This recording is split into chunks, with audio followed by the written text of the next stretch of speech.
You're listening to a podcast from 702 and Cape Talk. 702 and Cape Talk. The Naked Scientist. Chris, good morning. Great to chat to you again. Welcome. Good morning, Reedy. Thank you so much. I'm very well, thank you. Now, I don't know if I may have missed this last week or any other time, but I just wanted to know, Chris, what lessons can we learn from this year's Nobel Prize for Physics? What is interesting about it? If you can talk to us about that. Well, we've got Nobel Prizes for physics, chemistry, and also physiology and medicine, which were all announced last week, as well as a couple of other bits and pieces as well. And so the whole clutch of them recognise a whole bunch of scientists who've devoted a lifetime to doing some very interesting work. The physics one dwelled on the neutrino. These are little packets of energy which can be used to explain how nuclear physics works, and particularly the sun. The work was actually done starting in the 1950s, and the people who won it, there's a group of them, in fact, they didn't get rewarded for their prize until 20 or 30 years later. So one of the criteria for winning the Nobel Prize appears to be longevity, as much as anything. The medicine and physiology one is interesting because the winners there are parasitologists. One of them's a Chinese lady, Tuo, and what she discovered was the drug that became, or the agent that became artemisinin. And artemisinin is from sweet wormwood, and it's now one of the most effective anti-malarial chemicals. And she made that discovery because she went delving into the textbooks of ancient Chinese herbal remedies and was able to use that historical information to go and look for a modern-day counterpart to whatever they were doing in the past and find that agent. And the guys in the chemistry prize, one of them was Tom Limdahl, but they're all biochemists who are interested in how DNA repairs itself. So effectively how the genetic message is kept with high integrity in cells, and that way you don't get cancer, for example. So an interesting crop of prizes this year. Thank you so very much, Chris. Okay, so this sounds right, but the tongue plays a role in learning a language. You often speak about mother tongue, but we're talking about the physical tongue, the actual tongue. Tell me about that. Yep. Well, there's a paper that's just come out this week. It's in the journal PNAS by Janet Worker and her colleagues. She's based at the University of British Columbia. And what she did was to ask the question, well, is language just about listening when you're trying to learn it, or does it have a role for your tongue to play too? And she took 6-month-old babies that were born into English-speaking households, and she took 24 of those babies. Very simple experiment. She was asking them to discriminate between two different types of D noise. One D noise that you make by putting your tongue behind your front teeth and making a D, and the other noise that you can make by turning your tongue almost upside down inside your mouth. So the underside of your tongue touches the roof of your mouth, and I'm sure there's lots of people listening to this at the moment trying to do this sort of tongue contortion. You make a D sound. These two sounds actually are made in Hindi, and she wanted to use the language Hindi because it would be unfamiliar to the children. And what she found is that the children could easily discriminate between those two different D sounds. But then she gave the parents who had accompanied the children into the experiment a teething toy to put into the baby's mouth. And what no one realised, apart from the researchers, was that the teething toy would hold down the tongue in the infant. When they gave them this toy to play with, their ability to discriminate between those two different types of D noises completely fell to no better than chance. And you could say, oh, well, maybe they were just distracted by having something in their mouth. They then substituted a different toy that gave them the same oral stimulus to a certain extent, but didn't do anything to their tongue. And then their ability to discriminate between the two sounds went back up to its previous very powerful level. And their interpretation of this is that when babies are hearing sounds, they're mimicking the movements that you would need to make in order to produce said sound with their tongues, and that forms a very important part of the learning pathway, enabling them to link what a sound sounds like to how you would produce a sound, and therefore what it might mean in the future. This has enormous implications because there are lots of disorders where young infants, for various reasons, including having tongue tie or having a cleft palate, or babies that are in hospital for a long period of time and may have tubes in their mouths and things, which would stop their tongues from moving and could therefore impact on their future ability to master their mother tongue. Thank you very much. Very interesting indeed. And our lines are open for you. What do you want to ask the Naked Scientist on 021 446 0567 or 11 0702? Johan in Belleville, good morning. Good morning, guys. I'm in the tire industry, and I would like to know something from your gentleman. Is that there's millions and millions of tires running on vehicles, trucks, cars, buses, whatever. So there must be small particles of rubber as the tire worn down that needs to go somewhere. And I'm trying to find out for years what happened to this microorganism, or whatever you want to call it, of tire rubber. There must be piles and piles lying next to the N1 or whatever. And I want to know what happened to that, please. Hello, Johan. You're correct. The tyres, as they wear out on your car, the reason they wear out is because as the tyre goes round, it slips against the road a little tiny bit, and in the same way that a pencil eraser rubbed across a piece of paper leaves little shards of rubber behind on the paper, your tyre leaves particles of rubber behind on the road. And when you've got a worn-out tyre, it's worn out with the tyre surface down to the bottom reaches of the tread because that extra rubber has been rubbed away. And yes, you're completely correct. There are on-road surfaces, next to road surfaces, and going into the drains that flush water off of the road surfaces, all of these particles of rubber. And it's not just particles of rubber, because there's other stuff in there as well. There are sulfur particles. There are other bits and pieces which are added when the rubber is made, but it adds up to millions of tons of rubber all around the world every year. Thank you so much, Johan. Mpho and Keith, I see your calls coming to you in a moment. Let's take a break. 702 and Cape Talk. The Naked Scientist. And yes, we are taking your questions. What are you curious about? What do you want Chris to tackle this morning? Let's go to Mpho in Midrand. Good morning. Good morning, Rudy. Chris, quick question. What causes stuttering, and is there a cure for someone who stutters? I've had a brother who's been stuttering ever since I was young, and he's still stuttering to date. Okay. Yes, for those people who do have a stutter, it tends to feel extremely intimidating because the one thing that we know makes it worse is stress. And the one thing that people find stressful is having to speak either on the radio or to groups of people, or even in groups of, say, family. And so it's a self-fulfilling prophecy that you feel stressed and intimidated, which makes you focus on the fact that you might stammer, and that makes it even worse, so you're almost inevitably going to stammer, and someone who doesn't even stammer starts to stammer when they get nervous.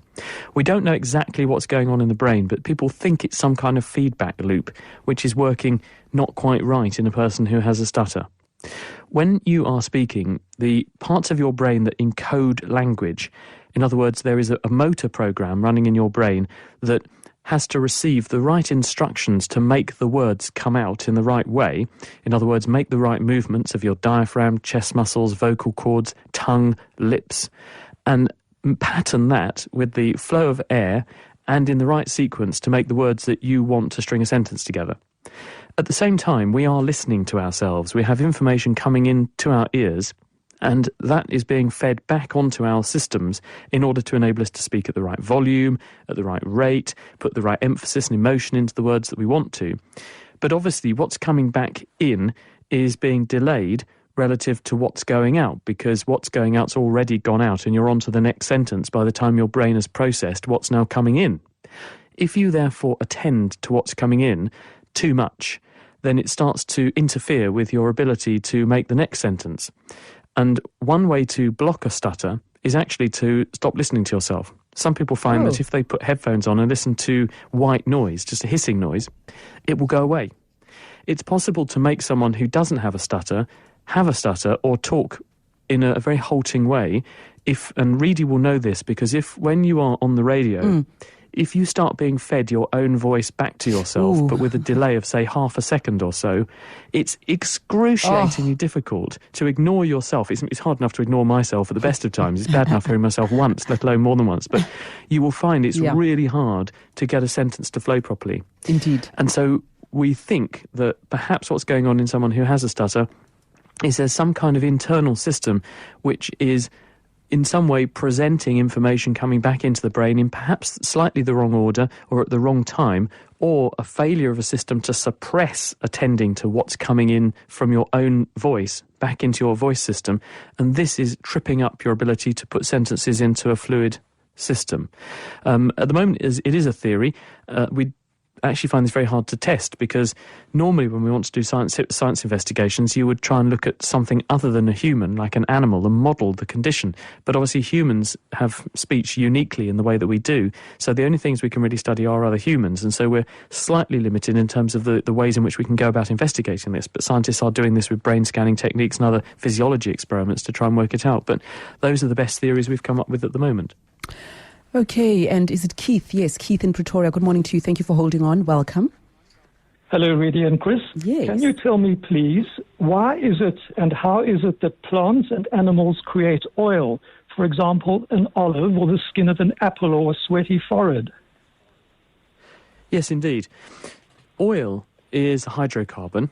In other words, it's strings of carbon atoms linked together, surrounded by hydrogen. And the links between the carbon atoms can either have a single bond, one can think of that as like a piece of string or a spring connecting the two atoms, or a double bond, which is like two springs in parallel connecting the two atoms in the chain, and so on. Now, where do you get the carbon from?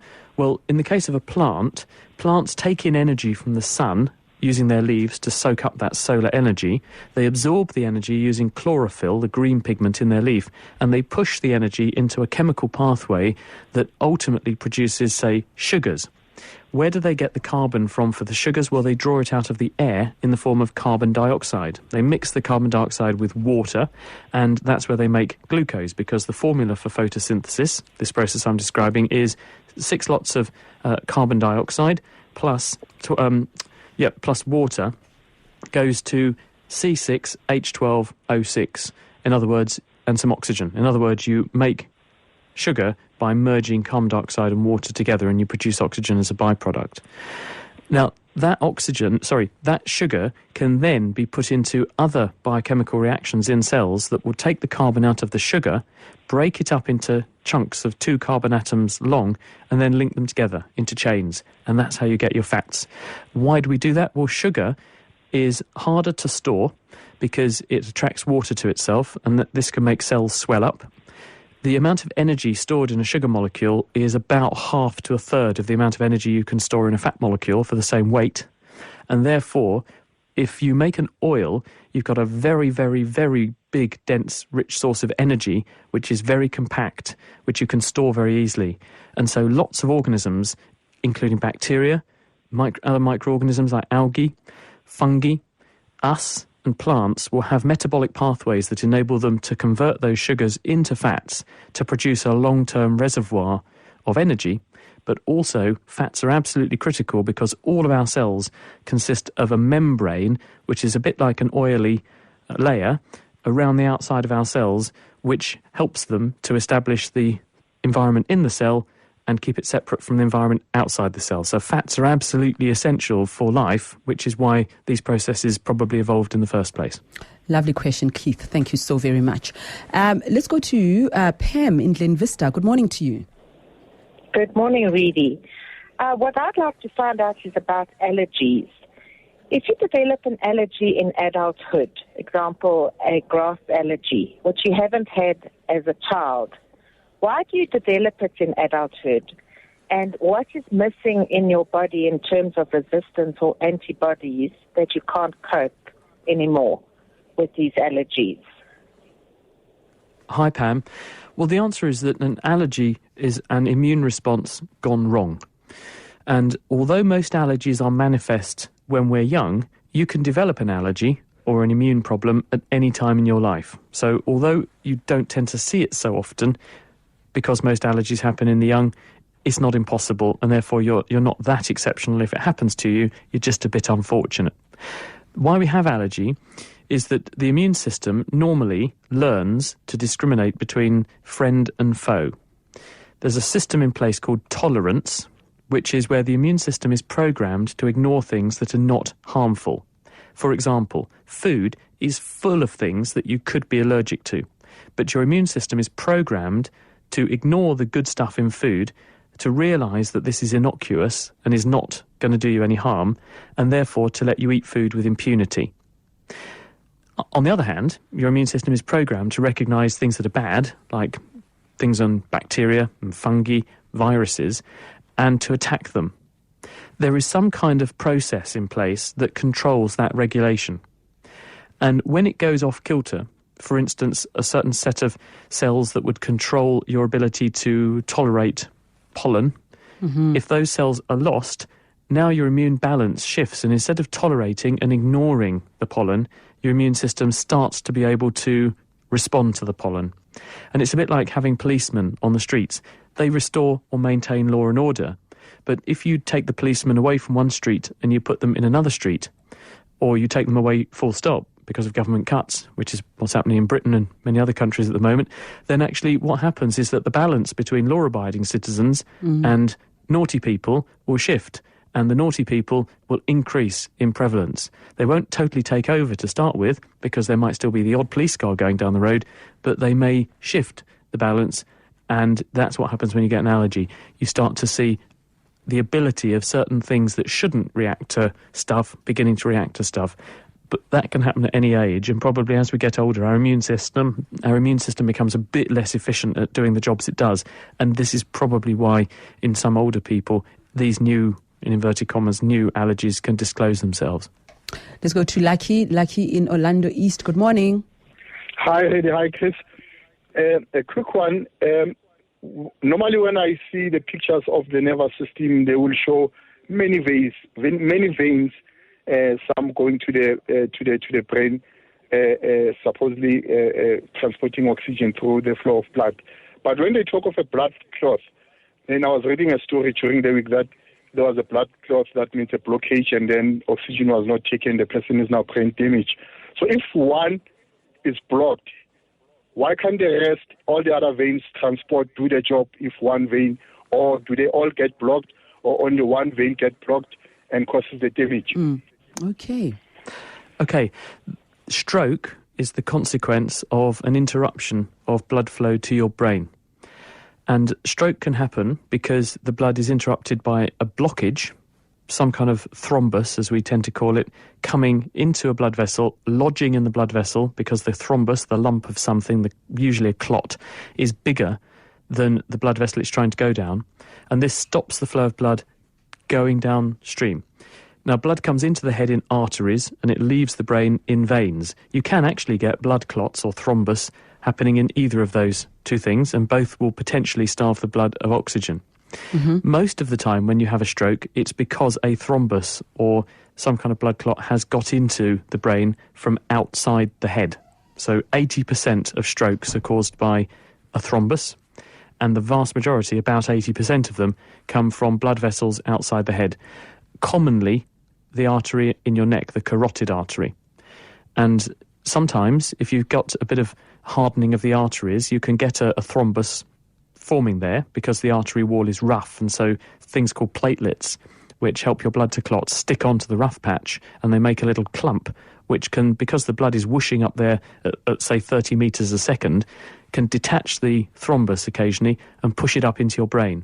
It will then float downstream until it gets to a blood vessel that is smaller than it is, and then it will stop.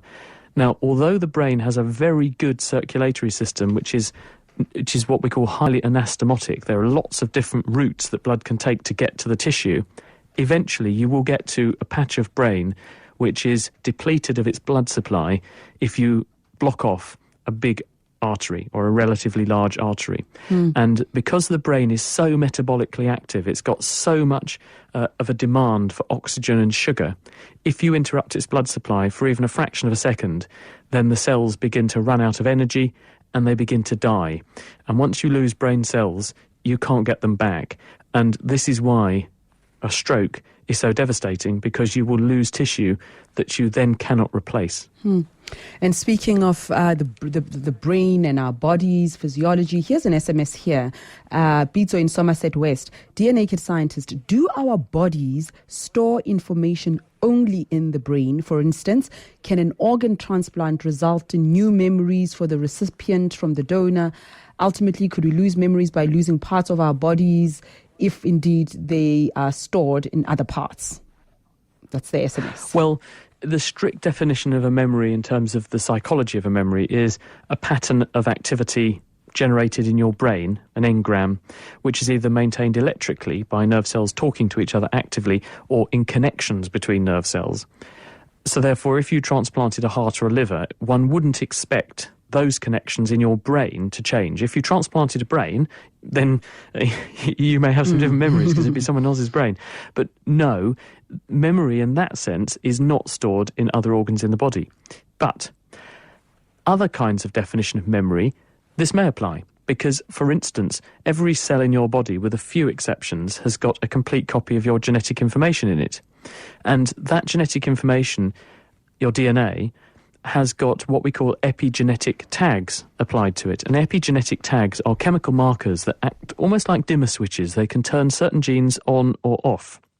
And these epigenetic markers can be set or adjusted by the environment in which you find yourself or the environment you grow up in. And so that means that if someone gives you an organ and they grew up in a certain situation, the epigenetic markers applied to the DNA running in that organ could be quite different, reflecting the upbringing of that person. Because, in other words, it's evolution's way of tuning genetics a little bit more to suit the environment you evolve in. If you get that organ, you therefore could regard that as bringing in some kind of memory. It's a chemical memory and it's a DNA memory, but it's potentially a memory of the environment you were conceived in nonetheless. And therefore, in some respects, yes, an organ transplant can transplant into your body certain kinds of new memories from your donor. Phew, Pizzo, thank you for asking that. Let's go to, do we have time for Praline very quickly? Praline in Midrand? Yes, quickly. I was pregnant last year, and before that I used to love bananas. But last year during my pregnancy, I couldn't stand the sight or the taste of bananas. My son, however, now he can just eat bananas, day and night, no problem, as a baby. So does taste develop irrespective of whether he was exposed to it in utero? How does that work? Well, it's really funny because my wife loves things like blue cheese. Stilton and other blue cheeses, very strongly flavoured, things like that. Absolutely adores them. And, of course, you mustn't eat soft cheese when you're pregnant because there's a small but significant risk that you may acquire an infection like listeria.